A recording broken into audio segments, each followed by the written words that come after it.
আমি আমি বলবো যে আতঙ্কিত হওয়ার কিছু নাই, সচেতনতাই মেন। আমাদের প্রচুর ভ্যাকসিন আছে, আশা করি ইনশাল্লাহ আমাদের 1,32,000 জনকে আমরা ভ্যাকসিনেশন করতে পারবো।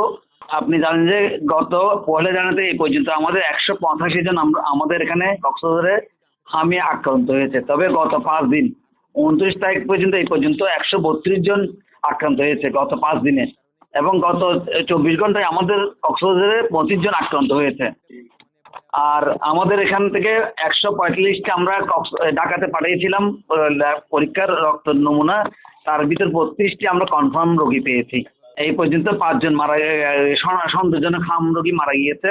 তার ভিতর একটা চিটং এর আয়েশা সিদ্দিকী আমরা স্যাম্পল কালেক্ট করতে পারিনি, বাকি 4 জনের স্যাম্পল কালেক্ট করে ঢাকায় পাঠানো হয়েছে।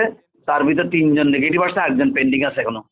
আমি বলবো যে আতঙ্কিত হওয়ার কিছু নাই, সচেতনতাই মেন। আমাদের প্রচুর ভ্যাকসিন আছে, আশা করি ইনশাল্লাহ আমাদের 1,32,000 জনকে আমরা ভ্যাকসিনেশন করতে পারবো।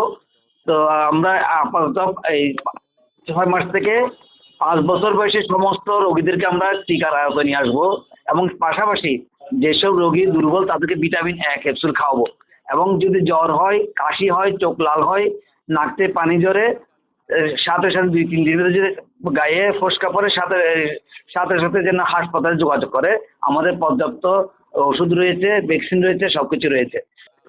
আর আমাদের আগামীকাল আপনি জানেন যে এই প্রায়োরিটি বেসিসে পুরো বাংলাদেশের ভিতরে 18 জেলার 30টা উপজেলায় আমাদের হামের টিকা দেওয়া হবে জরুরি ভিত্তিতে। তার ভিতর কক্সবাজারের মহেশখালী এবং রামুতে দেওয়া হবে।